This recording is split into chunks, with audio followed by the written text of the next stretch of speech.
Se estima que en torno a 20 millones de barriles de crudo condensado y combustibles fluyen diariamente a través del estrecho de Ormuz, una parte significativa de la demanda mundial. Hay grandes productores de gas natural que exportan a través de esa vía. Y es que el estrecho que conecta el Golfo Pérsico con el Golfo de Omán es descrito como un punto de estrangulamiento del tránsito de petróleo que es de los más importantes, si no el que más del mundo. Sabemos que ahora en la zona, en este momento concreto, hay algo de tranquilidad porque estamos en plena tregua, en pleno alto el fuego alcanzado entre Israel e Irán, pero también sabemos que este estrecho de Ormuz es uno de los argumentos que se enarbola siempre que hay una situación complicada y por lo tanto queremos saber qué supone ese estrecho, qué supone para la geoeconomía, qué supone que haya problemas en un punto de tráfico marítimo tan importante como esto. Por eso hablamos con Cristina Peña, profesora de OBS Business School y directora de Tucomex, compañía especializada en intermediación y asesoramiento de importación-exportación. Cristina, bienvenida, buenas tardes. Buenas tardes. La verdad es que hemos hablado mucho de Ormuz estos días y es un elemento estratégico de primer orden a futuro seguro, pero si te pregunto por la magnitud de su importancia, de esta vía navegable, ¿qué me cuentas? Bueno, al final todos sabemos geopolíticamente lo que significa restringir todo el paso de todos esos millones de barriles de petróleo que vienen además de países del Golfo, es decir, empezamos a barrer por Irak, ¿no? Irak, Kuwait, tenemos Emiratos, Qatar, entonces estamos hablando sobre todo de la gran Arabia Saudí, que es la gran afectada. Entonces, si estamos hablando de 17, 20 millones de barriles de petróleo que podrían estar afectados, estamos hablando probablemente del 20 al 30% del crudo global que puede estar afectado. La cuestión es ¿a dónde va ese crudo actualmente? Y quizá la pregunta hace unos años era que si va a Europa y a Estados Unidos. Pero actualmente donde va dirigido esto precisamente es a Asia, a toda esa industria deslocalizada en Japón, en India, en China, en Corea del Sur. Si esto lo unimos a lo que estaba pasando globalmente desde enero, cuando Trump toma el gobierno de la Casa Blanca, ¿no? Que dice, oye, yo quiero reindustrializar mi país, he deslocalizado en exceso, ¿no? Entonces, aquí realmente los que van a estar afectados y los que van a tener un problema de suministro son principalmente esos mercados del sudeste asiático, de la India, de China, de Japón. Entonces, China es la gran perdedora de esta batalla y no está diciendo nada. Estados Unidos tiene mucho que perder, pero tiene mucho que ganar. Sabemos, incluso hay muchas ecuaciones en este caso, en una commodity como es el petróleo, que por ejemplo con un petróleo muy barato, por debajo de $40, no conviene, no compensa utilizar el fracking, que es una de las tecnologías en las que más riqueza tiene la extracción de petróleo de Estados Unidos. Por lo tanto, muy bien, como tú decías, ¿no? De tal manera que si se hubiera cerrado o se cerrara en el futuro el estrecho de Ormuz y el petróleo se pone, digamos, pues yo que sé, en el doble más o menos de lo que está ahora, en $120, $130, el principal beneficiado es un productor al que le cuesta más sacar su petróleo, ¿no? Hay que hacer este tipo de análisis. Claro, ahora mismo, después del ataque de Estados Unidos a Irán, ya está rozando $80. Puede perfectamente, como bien dices, llegar a los 120, 130. Entonces esto, por un lado, va a suponer una inflación global, ¿no? Es decir, a todos los usuarios, decir, todos los consumidores de petróleo van a verse afectados por esa subida como en su día en los años 70 ocurrió, ¿no? Entonces, Ormuz es un cuello de botella. La cuestión es, ¿esto va a bloquear realmente el paso o hay alternativas? Y aquí yo creo que hablar de una cadena de suministro integral, colaborativa, integrada, a partir de este momento tiene que estar ya en la mente de todos, con todo lo que está pasando en el mundo. Porque a fecha de hoy hay algunas poblaciones, por ejemplo, Dubái ya ha trabajado en esto. Dubái, el 50% de su producción sí puede ir descargada por un oleoducto, por el de Fujairah. Entonces, está afectada, o sea, bien no soluciona el problema, pero puede mitigarlo y puede estar ahí aguantando. Además, ya desde 2012 ya es un centro, es un hub, además, precisamente para repostaje de barcos, es decir, han hecho ahí su centro logístico, han trabajado en esto, llevan ya 12 años, o sea, esto va como ciclos económicos, ¿no? 12 años. ¿Por qué sale Fujairah de todo esto? Pues hay que remontarse al programa nuclear iraní que se lanza en los años 2000, todos los incidentes navieros que hubo en esa zona, todas las amenazas que ha habido. Y Dubái dijo, oye, Emiratos Árabes me refiero, con Dubái, Bahrein, esto hay que trabajarlo. ¿Arabia Saudí había hecho sus papeles? Pues también tiene 50%, un poco con el oleoducto que sale por el Mar Rojo, pero es un oleoducto de 1.200 kilómetros, con lo cual es vulnerable por lo largo que es, pero esto también viene de los años 80, de todas las guerras de Irak e Irán. Es decir, cada momento concreto histórico nos dice dónde estamos y qué es lo que a partir de ahí va a hacer. Lo que está claro es que hay mucho por hacer. Entonces, de toda esta amenaza, tenemos un Estados Unidos que tiene una industria armamentística potente, que se alegra cada vez que hay un conflicto bélico mundial, porque le da salida a su industria potente. Tenemos un Estados Unidos que es ideal, históricamente hablando, para que todos los conflictos sean fuera de su territorio físico, está siempre en el otro lado del mundo. Volvemos a repetir esa película.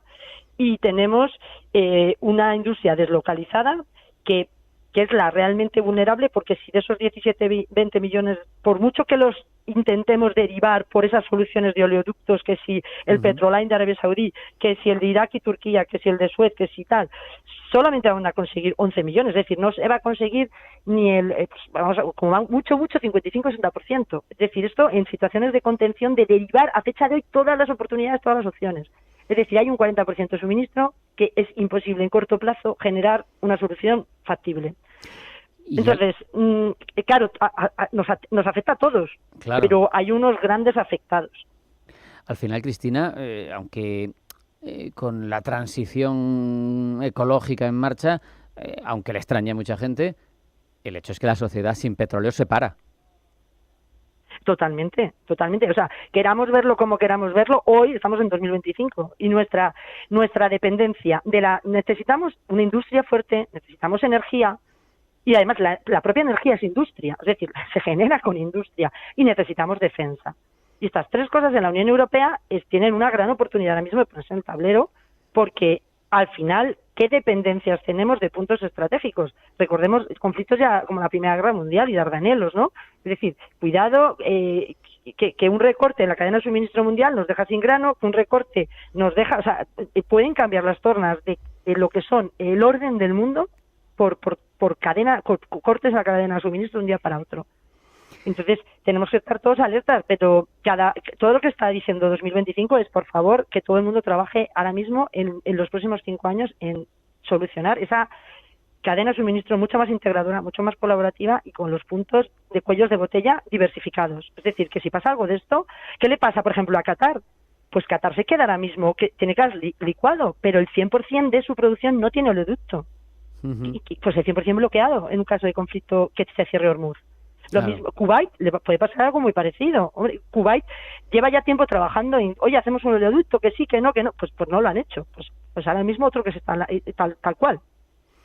Emiratos se ha tenido esa visión quizá de futuro, de decir, oye, yo tengo que tener un plan de emergencia, y lo tienen. Cristina, quiero tirar también de tu experiencia en Tucomex, no ciñéndome en concreto al petróleo, sino al transporte marítimo de mercancías, que al final sigue siendo la parte principal de cómo se mueven las mercancías en el mundo, y señalar, al hilo de todo este problema, que ni siquiera hace falta que esté cerrado un paso de este tipo, sino solamente con las amenazas, con la inseguridad potencial, los costes de flete se incrementan, los seguros de las navieras, la percepción de riesgo hace que se busquen vías alternativas, vías que consumen más combustible, que tardan más tiempo en llegar, y todo eso en un mundo, aunque haya una cierta globalización distinta ahora que al comienzo de los 2000, pero que seguimos globalizados y que hay zonas del mundo donde fabrican, zonas donde se consume, y las mercancías hay que transportarlas. Totalmente de acuerdo. Todo lo que has dicho es así. La realidad es que ahora mismo muchas veces, como pasa en bolsa, que simplemente la amenaza de un conflicto, que ya no es solo amenaza, ya hay, digamos, acciones puntuales que dicen que estamos ya inmersos en ellos, en ese conflicto. Es decir, ya ha habido actuaciones, es decir, ya no todo está para derivarlo a la política exterior, a los foros de debate, no, ya hay acciones. Por lo tanto, esto automáticamente articula planes de emergencia. ¿Qué es un plan de emergencia? Un plan de emergencia es aquello en lo que llevamos 10 años trabajando a través de simulaciones para que en el momento en el que haya una alerta se active y, como bien dices, a un coste que estrangula los márgenes. O sea, permite un suministro y esto automáticamente es una repercusión, además, digamos, exponencial en los precios. ¿Qué pasó en el COVID? Automáticamente mis clientes pasaron de $4.000 por un contenedor de importación, lo que era el flete en dólares, de China a pagar 20.000 en menos de un año. De 4.000 a 20.000 un flete. O sea, estamos hablando de multiplicar prácticamente por 5. Son 500%. O sea, es una barbaridad. Entonces, ¿esto cómo nos va a llegar? Pues a una sociedad que ya de por sí globalmente estamos sintiendo que esa inflación que llevamos 2 o 3 años sufriendo a un alto nivel nos está empobreciendo, empobrece a la población, al consumidor y empobrece a las empresas. Todo lo que está pasando en el gobierno de Estados Unidos viene por una situación precisamente donde no estamos en un momento próspero, no estamos en un momento de enriquecimiento. O sea, el consumidor se siente empobrecido, ese empobrecimiento viene de que me puedo permitir menos que antes, y me puedo permitir menos que antes, eso se llama, estamos en una situación de empobrecimiento. Entonces, estas inflaciones, ¿no?, que tenemos ahí esa dicotomía, ¿no?, de qué hacemos. O sea, por un lado están subiendo los precios, pero esto quiere decir que está habiendo más PIB, que está habiendo... No es crecimiento, ni mucho menos, es todo lo contrario. Entonces, ahora vienen las oportunidades que hay que trabajar, que van a venir, ya os digo, derivadas sobre todo de sectores que vayan vinculados a la industria, a la energía y por supuesto a la defensa. Estos tres son, digamos, vectores de cambio, porque no las hemos cuidado. Desde luego, en la Unión Europea nos han cuidado, en las últimas décadas nos ha cuidado. Fíjate, para terminar, una reflexión te pido, porque hablaba de la globalización que está cambiando, hay quien apunta a una cierta desglobalización, se apuntaban fenómenos para compensar o para guiarte un poco en esa desglobalización, que eran el friendshoring, el nearshoring, es decir, hacer negocios con tus vecinos, hacer negocios con tus socios, pero claro, eso ha saltado por los aires cuando la primera potencia económica del mundo tiene tratados de libre comercio con bloques como Canadá y México, como la Unión Europea, y los dinamita. Entonces, ¿en qué punto de la desglobalización estamos si el friendshoring y el nearshoring no valen? Claro, ahora mismo estamos en un momento en el que lo primero que hay que hacer es crear diversas alianzas, es decir, diversos nodos de alianzas. ¿Por qué? Pues porque, como bien has dicho, pues, si todas te las juegas a una, y esa una quiebra, o esa una se revela, o esa una toma un nuevo orden, te quedas fuera. Entonces, ahora mismo es una gran oportunidad para la Unión Europea porque le están lloviendo alianzas. Hoy por hoy seguimos siendo digamos, de todos los imperios del mundo, por decirlo así, entre comillas, el más confiable. Europa sigue siendo la más confiable. Y ahora mismo tenemos la gran oportunidad de ser ya sabemos que India, como potencia o motor económico, está intentando liderar esa transformación, ¿no? Es que pase de ese liderazgo de Estados Unidos, de ese imperialismo que tuvo Estados Unidos, va a pasar a China. Pero la Unión Europea es la única capaz de articular alianzas confiables en el mundo. Hoy por hoy somos lo más confiable que existe. Entonces, lideremos una logística, como bien has dicho, esa cadena de suministro que es tan relevante, tiene que ser integrada.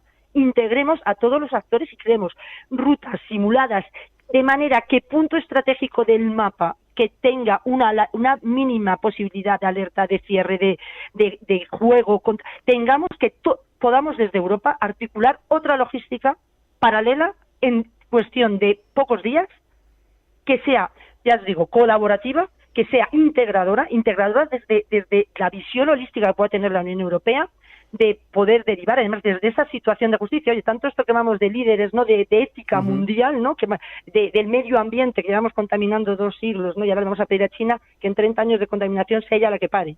O sea, ya que vamos de líderes, de opinión y realmente actuemos como tales. pero no en la tontería, actuemos en lo importante, que es realmente tomar, filosóficamente hablando, desde el punto de vista de esa visión global, desde esa confiabilidad como países que tienen un tribunal de cuentas, que nosotros sí que tenemos que rendir cuentas si no le pagamos a un cliente. Si nosotros importamos de un cliente extranjero y nos somete a un juicio internacional, siempre somos los más vulnerables, porque a nosotros Europa sí nos pide confiabilidad, claro, algo que no ocurre de manera al revés.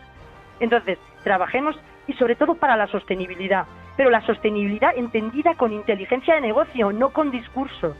Y además la neutralidad energética. Claro, Hay que ser sostenibles, sí, pero déjennos elegir la forma de tecnología que tenemos que poner en pie para que todos los que vivimos en el nuevo estado de bienestar, al que no queremos. Desde luego. Exacto. Es decir, en esa línea tenemos que actuar, y para eso innovación y desarrollo. Por eso Europa puede ser portavoz, porque recordemos que los grandes cambios de innovación y de desarrollo se podrán hacer en Estados Unidos, pero vienen de la mano de universidades europeas. Vienen de la filosofía, del estudio y de la innovación de siglos de trabajo de universidades europeas. Con esa reflexión nos vamos a quedar. Cristina Peña, profesora de EBS Business School y directora de 2Comex. Muchas gracias. Un abrazo. Hasta la próxima. Un abrazo. Chao. Hasta luego.